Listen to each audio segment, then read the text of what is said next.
Welcome to the Creative Play and Podcast Network. Join us as we share our favorite RPGs, one-shot games, tabletop games, reviews, and convention panels. Sit back and enjoy the show.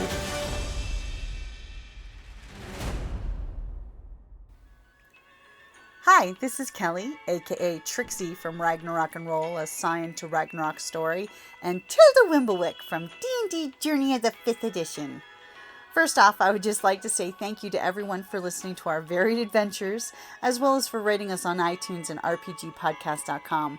If you haven't rated us yet, we would greatly appreciate it if you could. And if you're looking for more ways to support our efforts, we are now on Patreon, a great site where you can help us continue making more podcasts, as well as some special surprises for our patrons. If you can, please look us up at www.patreon.com/cppn. Every little bit helps. And again, thank you for listening. Hey guys, Jim here. And Kelly. And you'll never believe what I'm going to reveal for today. For hashtag RPGaDAY2025. Reveal, huh? Reveal. What are you going to reveal? The clouds will part and the fog will thin and reveal the prompt for the day, which is totally reveal. Not to be confused with revile. Okay, reveal. Let's see. What? I'll go first. Okay. GMs, regardless of how badly you want to give away game secrets that you have written in your heart of hearts, if the players bypass something or fail to find a secret door, do not reveal to your players what they missed out on after the game is over. I know RPG Day is supposed to be about positive shit, but that is a very bad form thing to do, because I know many players, when that's happened, they've talked to me about games that they were in where that was dropped on them because it felt like you guys sucked, you didn't find the blah blah blah, and they get all hurt because their GM revealed the thing they were looking for was just beyond the next hill. Keep that shit secret in your secret hearts and you never reveal it. That's just my cautionary tale. Well, for reveal, what's kind of cool, for using Roll20, I guess, for GMs and stuff, it actually has a mechanic that you can hide sections. You can put things on the GM tab. Can't. So literally the players, because normally, you get almost the whole map, or you have little pieces covering it and put stuff. the black piece of the paper for fog of war. Because it makes it more realistic that you can't see outside that room. Okay? And even if you have a pre-prepared map or whatnot, just and it's hand-drawn, maybe have a couple pieces of paper on top that you can use to hide. Give it the so fog you don't of get war. I'm going to go to that room. Obviously, whatever there's in there looks obviously interesting. That's the big bad's room. Look at it. It's got a throne in it.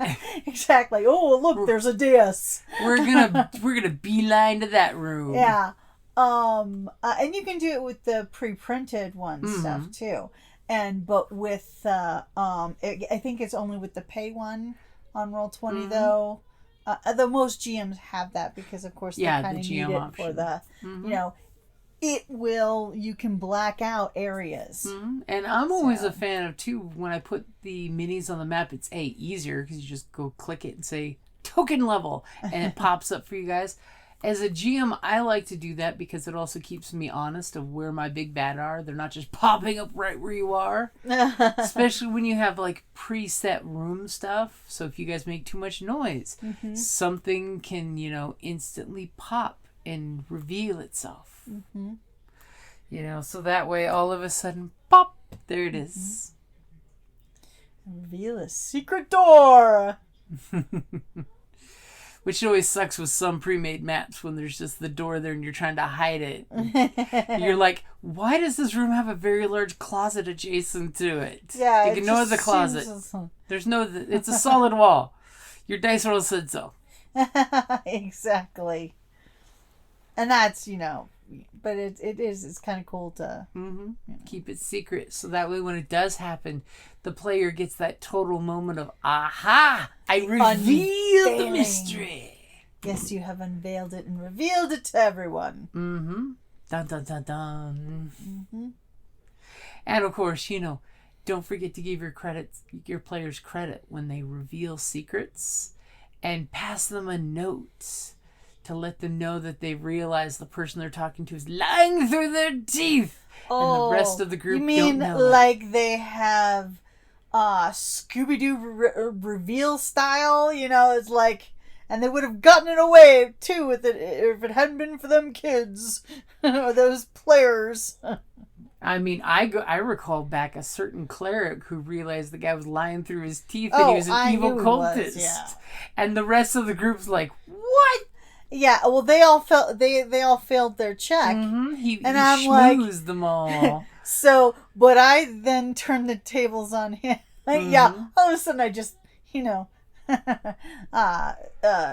on him with my dagger to his throat, and then I tricked him with my little trinket, orb full of smoky, and used my prestidigitation to change the color, saying, "Oh nope, it says you're lying." You revealed his ruse. I revealed it because he, I mean, it was a 50-50 shot, but I knew he was bad, so it's like, yeah, there we go. Mm-hmm. But of course, he was like, supposedly this whole place was like this beacon of hope and all this. No, it was the seat of darkness. Mm-hmm. In the guise of goodness. And I revealed to everybody that, nope, liar, pants on fire. And my final one will be the best thing for reveal is as a GM when your players give you dirty little secrets. They're usually really cool background things. Don't reveal them to anyone else but when the moment is needed. Like, say a player secretly tells you they're hunting their brother or their sister or their uncle's cousin's college roommate. And then reveal the big bad as that person at the right moment. Mm-hmm. I mean, and what's nice is when you give the GM like a backstory and stuff, like with the Scion, we especially did this, where you have these backgrounds that you write, and I literally threw in characters that could be used by you at some point. Like my first Scion character, she had an ex-husband, and I pretty much implied and I even wrote a separate story for extra credit that they were actually also a Scion, but they hadn't been tapped yet. So a Scion of Odin, because of course his name was Odie King. The leader of the Ravens biker gang. Until I kicked him to the curb. But he was still a ally. Exactly. Flashing back to the other day. Yeah. So, and a couple others that, that I threw in for that.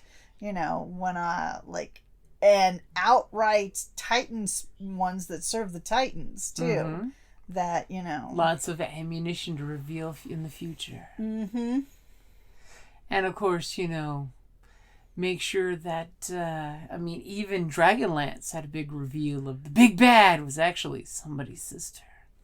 I think it's probably too soon to give spoilers for a book that came out way, way back in the day. That you find out one of the big bad generals is in fact not your father, but your sister. Dun, dun, dun! I mean, reveals are powerful. Like, come on, like, Luke, I am your father. At the time, it's like, what? Although, Vader does mean father. So, but when you're a kid, you don't necessarily speak German. Or, what was that? Okay. Nice. But, actually one reveal I got to watch earlier today because, certain actors who are coming to Tucson Comic-Con this week. You know how Mark Hamill had the Luke, I am your father reveal? Mm-hmm.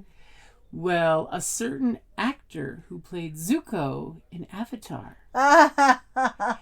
his Emperor father was played by Mark Hamill. And he was actually and we're referring to the animated yes. Avatar, yep. That he was talking about what was a cool moment he had, and his cool moment was Mark Hamill came to the studio and they were playing together. They were recording live together. And just as soon as Mark Hamill left, he just turned around and realized, oh my God, the scar on my face. It was my father. I just had a Mark Hamill, my father, reveal. And that was just so funny of a reveal. That just made me think about it. But have we revealed all we can yet? I think so. You think so? I don't think there's any game secrets to reveal right now. No. We have next month we'll be revealing what happened with our Runes of Subarum campaign. But that's a reveal for another day. I guess we'll be challenged to wrap it up there. Alrighty guys, thank you for listening. Bye. Thank you for listening to the Creative Playing Podcast Network. If you enjoyed our show, please check out D&D Journey of the 5th Edition and Ragnarok Enroll a Scion Hero to Ragnarok Story. Also, check out our Patreon page for more content and behind-the-scenes things, as well as joining us for a one-shot game or two.